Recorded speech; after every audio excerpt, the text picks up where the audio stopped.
Bon, what's good YouTube? Pour ceux qui ne me connaissent pas, mon nom c'est Marc Olivier et je suis un entrepreneur chrétien dans sa vingtaine.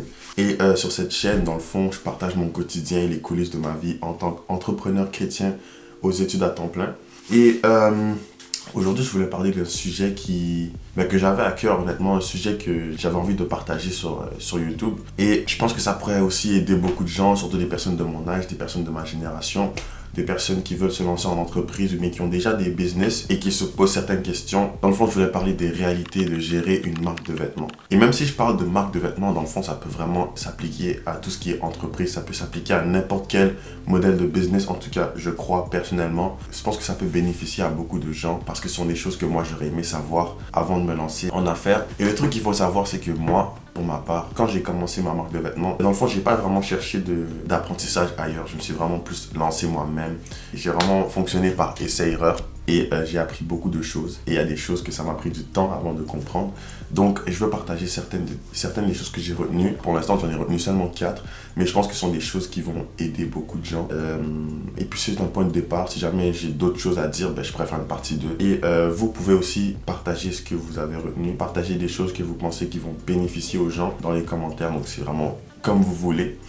Donc, tout d'abord, il faut savoir que moi, j'ai ma marque de vêtements depuis maintenant 3 ans. J'ai commencé à l'été 2022. Donc, ça fait 3 ans, mais c'est pas 3 ans de croissance constante. C'est plutôt 3 ans d'apprentissage. Et ouais, donc j'ai beaucoup appris sur ces 3 ans-là. Et j'ai retenu beaucoup de choses aussi. Ce qu'on voit sur les réseaux, par exemple, ce qu'on voit sur Instagram, sur TikTok, c'est pas la réalité, d'accord? Faut se dire que ce n'est pas la réalité, que les réseaux, c'est pas la vraie vie. Sur les réseaux, les gens vont vraiment embellir ce qu'ils font. Ils peuvent facilement rendre la chose plus belle qu'elle est réellement. Et dans le fond, ils sont beaucoup plus dans le paraître que dans l'être. Et ouais, je pense que c'est important de dissocier ça et de savoir que, d'accord, ton chemin à toi, c'est pas le chemin de tout le monde. Et si toi, ça prend plus de temps, c'est totalement correct. Donc, la première chose que j'ai retenue, tout d'abord, c'est Proverbe 16:3. D'accord, donc c'est un verset dans la Bible. Donc le verset c'est « Recommande à l'Éternel tes œuvres et tes projets réussiront ». Et je pense que c'est extrêmement important de faire affaire avec Dieu, d'accord? Si tu n'es pas croyant, je t'invite fortement à te pencher sur ce système de pensée, d'accord? Donc je t'invite fortement à ouvrir ta Bible, d'accord, et commencer à lire ça. Parce que ce livre-là est rempli de conseils, c'est rempli d'astuces, c'est rempli de moyens de gérer une entreprise, de gérer un business. Et c'est super important de se baser sur ça. Et donc, Proverbe 16:3, dans le fond, ça te dit de t'appuyer sur Dieu, d'accord, de recommander tout ce que tu fais à Dieu. Et c'est comme ça que tes projets vont réussir. Et moi, depuis ma conversion, c'est ce que j'ai fait. Je me rappelle, pour ma part, je suis allé devant à l'église et puis j'ai offert une offrande d'action de grâce et j'ai recommandé mon projet entre les mains de Dieu. Et c'est là que ça a vraiment pris son décollage dans le fond, parce que pas nécessairement en termes de vente, mais plus en termes d'assurance, plus en termes de sérénité, plus en termes de calme. Donc c'est là que j'ai commencé à vraiment moins stresser sur certains aspects. Bon, il y a des hauts et des bas, c'est sûr, mais c'est vraiment là que ça a commencé à vraiment être plus calme et plus... c'est là que ça a commencé à mieux aller pour moi. Donc, si c'est pas le cas pour toi, je t'invite fortement, d'accord, peu importe tes convictions, peu importe ta religion, peu importe, c'est pas de ça que je suis en train de parler, je t'invite vraiment à te pencher sur ce système de pensée-là, de t'appuyer sur Dieu et de faire la connaissance de Jésus-Christ, d'accord? De faire la connaissance de Jésus-Christ parce que c'est comme ça que tu vas réussir. Et ouais, donc c'est vraiment important pour moi, en tout cas de mon avis, c'est vraiment important qu'on se base sur les principes de Dieu, sur les valeurs de Dieu, parce que les valeurs de Dieu, d'accord, pour ceux qui ne le savent pas, il y a beaucoup de valeurs de notre génération du monde qui sont prises de ça. Ça, j'étais un peu déformé, mais c'est pris de ça. Ce que je veux dire, c'est que si tu veux avoir du succès dans tes entreprises, base-toi sur Dieu, fais confiance à Dieu, recommande-lui tout, parce que comme le proverbe le dit, c'est ainsi que tes projets réussiront. Donc, numéro 1, Proverbe 16:3, recommande tes projets à Dieu. Ensuite, la deuxième chose que j'ai retenue, c'est que c'est important d'avoir un capital de départ, d'accord? Donc, je sais qu'on est dans une génération où les gens veulent vraiment faire de l'argent facilement et rapidement, le plus vite possible. Les gens lancent toutes sortes de business, les gens ont toutes sortes d'idées pour faire de l'argent rapidement. Mais il faut se dire, d'accord, que ça, c'est un mythe, ok? Si tu veux aller loin, construire quelque chose de stable, ça prend du temps, d'accord? Cette idée de devenir riche rapidement, d'accord, si ça marche, c'est futile. Si ça marche, c'est pas basé sur des fondements stables, ok? Si tu veux aller loin, si tu veux bâtir une entreprise qui va prospérer dans le temps, qui éventuellement va rouler sans que tu travailles dedans, mais il faut que tu aies des fondements stables, ok? Et pour ça, il te faut un capital de départ, ok? Moi, c'est un truc que j'avais un peu négligé. J'avais un capital de départ, mais disons que je croyais que après mon premier drop, j'allais être capable de juste financer le reste de mon entreprise, qui est juste absurde. Juste à y penser maintenant, c'est juste absurde. Et j'aurais aimé avoir un plus gros coussin pour mon capital de départ. Je dis pas que j'ai pas fait d'argent, c'est pas ce que je dis. J'ai quand même fait des ventes, honnêtement. Mais c'est important d'avoir un capital de départ, d'accord? Avec ce capital de départ, tu pourras faire 1, 2, 3 drops. Et même si tu ne vends pas, au moins tu vas être sur le marché, d'accord? Au moins tu vas être là, les gens pourront voir tes produits. Tu auras plusieurs produits, tu auras plusieurs collections à proposer aux gens. Mais si tu fais un drop, mais dans le fond, après ton premier drop, t'auras plus rien à faire, tu comprends? À moins que tu aies une job, à moins que tu aies un emploi à temps partiel ou à temps plein et tu l'utilises pour subventionner ton business, ben là, ça c'est bon, tu vois. Et moi, pour ma part, c'est pas ce que j'ai fait. Je me suis dit que ouais, moi je veux être entrepreneur, que je veux vivre de mon business, mais j'avais juste totalement négligé l'aspect que ça prend du temps avant de construire quelque chose de stable. Et ce qui a fait en sorte que ça a pris du temps avant de pouvoir faire un deuxième drop. Mais par la grâce de Dieu, avec le temps, j'ai appris et j'ai rectifié le tir. Ça s'est mieux passé après ça. Mais ouais, avoir un capital de départ, c'est extrêmement important. Ça va te permettre d'avoir un coussin. Ça va te permettre de juste de faire plus de choses en même temps, tu vois. Tu pourras acheter du matériel, par exemple. Tu pourras faire des samples. Tu pourras commander plus de stock, d'accord? Donc tu auras plus de produits à proposer. Tu pourras même payer des influenceurs. Tu pourras payer des publicités sur les réseaux. Et tu pourras même payer des photoshoots. Donc ouais, avoir un capital de départ, c'est extrêmement essentiel. Mais je dis pas commence avec un $200. Là, honnêtement, ça c'est pas ma spécialité. Moi, je pourrais pas te conseiller avec ça. Avoir un capital de départ assez confortable, je dirais peut-être 1 500 $, ça pourrait être bien. C'est mon avis, peut-être que je me trompe, d'accord? Et je pense que ça pourrait vraiment t'aider à bien commencer ton business. En tout cas, c'est un point de départ. Donc ouais, avoir un capital de départ, c'est essentiel. Et je vous encourage vraiment à, si t'as pas d'argent mis de côté, va trouver un emploi, ou bien tu demandes à tes parents, ou bien même si ça dépend de ton projet. Mais je sais qu'au Québec, il y a des subventions, d'accord? Le gouvernement peut donner des subventions dépendamment des projets. Ça pourrait t'aider à bien commencer ton projet, donc avoir un capital de départ.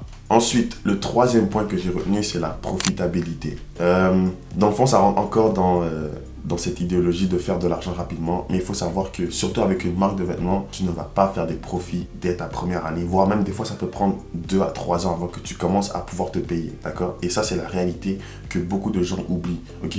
Ta première année, moi je te dirais, peu importe ton business, tous les profits que tu fais, tu dois les réinvestir, ok? Tous les profits que tu fais, tout l'argent que tu fais dans ta première année, tu dois le réinvestir dans le business. C'est comme ça que tu vas pouvoir bâtir quelque chose de stable, ok?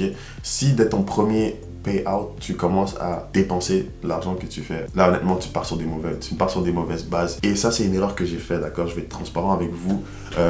Moi, quand j'ai commencé mon entreprise, j'ai arrêté de travailler à mon emploi à temps partiel quelques temps après, d'accord? Donc j'avais plus d'entrée d'argent constante, mais je faisais de l'argent avec ma marque de vêtements. Et je faisais pas des milliers au point d'en vivre, d'accord? Et aussi, les ventes ne rentraient pas nécessairement de manière régulière, mais elles rentraient plutôt une vente par ici, une vente par là, une vente par ici. Donc ça fait qu'il y a des moments où j'avais des ventes, il y en avait que j'en avais pas. Je me rappelle une fois, j'en ai un peu honte, mais il y a un moment où j'ai fait quelques ventes dans la même semaine, j'en ai fait peut-être 4 ou 5, un truc comme ça, et j'ai fait assez d'argent, et je me rappelle, je me suis payé un match des Canadiens, d'accord? J'avoue, je me suis payé un match pour aller voir les Canadiens. Si tu habites au Québec, tu sais de quoi je parle. C'est assez cher, honnêtement, les matchs des Canadiens, c'est assez cher. Mais je me suis payé un match des Canadiens avec mes amis. Et dans le fond, ça, c'est de l'argent que j'aurais dû réinvestir dans le business, ok? C'est de l'argent que j'aurais dû remettre dans l'entreprise. Mais j'ai décidé de prendre cet argent-là et de l'utiliser à mes propres fins. Il faut pas faire ça, d'accord? Faut surtout pas faire ça, surtout dans les débuts d'entreprise. Si tu veux commencer à faire croître ton entreprise, c'est pas le moment de commencer à dépenser l'argent que tu fais, surtout si tu fais de l'argent de manière irrégulière, ok? Si tu commences à faire de l'argent constamment, d'accord, je sais pas moi, tu day trade ou bien tu dropshipping, ça en tout cas c'est pas mon domaine, mais si toi tu veux commencer à dépenser ton argent, c'est toi qui vois. Je vois beaucoup de gars sur les réseaux, ils ont des M3 compétitions, etc. Donc bon, j'imagine que eux ils sont capables de dépenser. Mais si tu veux construire une entreprise qui dure dans le temps, fais pas ça. Première année, en tout cas du moins pour la première année, réinvestis tout l'argent que tu fais dans ton business. C'est comme ça que tu pourras construire quelque chose de plus stable, de plus concret. Et puis avec le temps, tu vas te remercier d'avoir fait ces sacrifices. Avec le temps, tu vas constater que tes bases sont plus solides et tu continues à travailler, tu continues à avoir une entrée d'argent sur le côté. Comme ça, tu en as deux et il y en a une que tu touches pas qui est 100% réinvestie et avec l'autre, tu payes tes factures, tu payes tes dépenses, tu te fais plaisir et tu peux aussi réinvestir une partie dans ton business. Et comme ça, tu vas juste voir ton business croître le plus rapidement possible. Donc, numéro 3, c'est la profitabilité. Et ouais, je pense que j'en ai dit assez sur ça. Donc, si vous avez d'autres trucs à rajouter dans les commentaires, n'hésitez pas, honnêtement. Personne ici est parfait, donc on a tous fait des erreurs. Dont moi le premier. Et numéro 4, c'est justement ça. Tu vas faire des erreurs et c'est totalement correct, d'accord? Il y en a beaucoup qui vont peut-être abandonner dès la première année, ils vont voir qu'ils ont perdu beaucoup d'argent. Mais ça sert à rien, d'accord? Ça sert à rien. Déjà, tu dois te féliciter parce que tu as déjà essayé, d'accord? La plupart des gens n'essayent même pas. La plupart des gens, ça reste une idée dans leur tête. Donc félicite-toi d'avoir essayé, d'accord? Et faire des erreurs, c'est juste le meilleur moyen d'apprendre, d'accord? Tu vas savoir ce que tu peux faire, tu vas savoir ce qui ne marche pas, d'accord? Et tu vas pouvoir ne pas le refaire, ok? Pour ma part, moi, j'ai fait beaucoup d'erreurs. J'ai fait extrêmement beaucoup d'erreurs, d'accord? Par exemple, au début, j'étais vraiment excité de juste commencer ce projet. Donc, j'ai fait quoi? Ben, je suis allé au Walmart et j'ai acheté des t-shirts blank, d'accord, noirs. Et j'en ai acheté peut-être 5, 6, 7, d'accord? Peut-être je pense que c'est entre 8 et 10 dollars le t-shirt, peut-être que je me trompe. Mais je pense que c'est entre 8 et 10 dollars le t-shirt. J'en ai acheté 5 ou 7, un truc comme ça. Et j'ai acheté, dans le fond, le papier qu'on colle sur les chandails. Avec le papier, c'est comme du papier givré pour que je colle ça sur mon chandail et puis je le presse et puis ça fasse un logo, d'accord? Et c'était extrêmement hideux, d'accord? C'était affreux, c'était laid, j'allais jamais pouvoir vendre ça. Ça, c'est une erreur que j'ai faite, j'ai perdu beaucoup d'argent avec ça, d'accord? Parce que je commandais sur Amazon, les t-shirts venaient de Walmart, donc c'est juste tellement d'argent que je gaspillais. Ensuite de ça, j'ai pris une manufacture en Chine et puis, comme je t'ai dit, j'avais pas nécessairement le plus gros capital de départ. Et puis, j'ai compris qu'en Chine, tu reçois ce pourquoi tu payes. D'accord? Et j'ai commandé un t-shirt. J'ai commandé en fait un lot de zip-up, de faux zip, mais ça m'a coûté peut-être 300 dollars, d'accord? Mais en fait, j'ai compris pourquoi ça coûtait 300 dollars. C'était affreux également, la qualité était dégueulasse, le tissu était vraiment mince, c'était juste pas du tout ce à quoi je m'attendais. Et ces erreurs-là, c'est correct, je rougis juste pas devant ces erreurs-là parce qu'aujourd'hui, à l'heure actuelle, les produits que je fais, je reçois que des bons retours, d'accord? Que ce soit pour la qualité, que ce soit pour la simplicité, pour le design, pour les couleurs, peu importe, je reçois que des retours positifs, des gens que je connais, des gens que je connais pas. Et ça, en fait, c'est dû au fait que j'ai fait des erreurs. J'ai noté les erreurs que j'avais faites et j'ai appris de ça, d'accord? Si j'avais abandonné dès la première année, je serais peut-être en train de sauter de modèle de business en modèle de business. Et moi, je te dirais, ce que tu commences, d'accord, assure-toi d'avoir fait au moins quelques années dedans. Si tu fais des erreurs, c'est totalement correct. Ne te décourage pas. Pense pas que c'est la fin du monde, d'accord? Ces erreurs-là vont te permettre d'apprendre. Ces erreurs-là vont te permettre de rectifier le tir et puis de juste construire quelque chose de plus stable, quelque chose de plus concret. Et avec le temps, tu vas te remercier d'avoir fait ces erreurs-là. Et avec le temps, tu pourras même partager ça aux gens comme moi. Par exemple, je suis en train de vous dire les erreurs que j'ai faites, ce que j'en retiens et puis comment ça m'a permis de m'ajuster pour mon business aujourd'hui. Donc, tu vas faire des erreurs et c'est totalement correct. Honnêtement, juste vous dire que je suis totalement pas parfait, d'accord? Je ne vis toujours pas de mon entreprise, je ne vis toujours pas de mon business pour l'instant, d'accord? Par la grâce de Dieu, ça va bien aller, mais pour l'instant, je ne vis toujours pas de ça. Donc, comme vous, je suis encore en train d'apprendre, comme vous, je suis encore en train de faire des erreurs, je suis encore en train de construire, on est encore au début et il n'y a pas de mal à ça. Ça prend le temps que ça prend et c'est correct, on a tous nos différentes routes, d'accord? On a tous notre chemin et on n'a pas besoin de rougir quand on voit les autres réussir, quand on voit les autres plus avancés que nous. Et si toi tu es en affaires, si toi tu veux te lancer en affaires ou bien si tu t'es déjà lancé en affaires et tu as abandonné, moi je te dis continue, abandonne pas, tu vas commencer à voir les résultats et tu vas commencer à apprécier ce que tu fais et tu vas te rappeler pourquoi tu as commencé. Donc, c'est tout pour moi. Si vous avez des questions, si vous avez des commentaires, mettez ça dans la section commentaires. Je réponds à tous les commentaires, honnêtement, je les regarde tous au moins.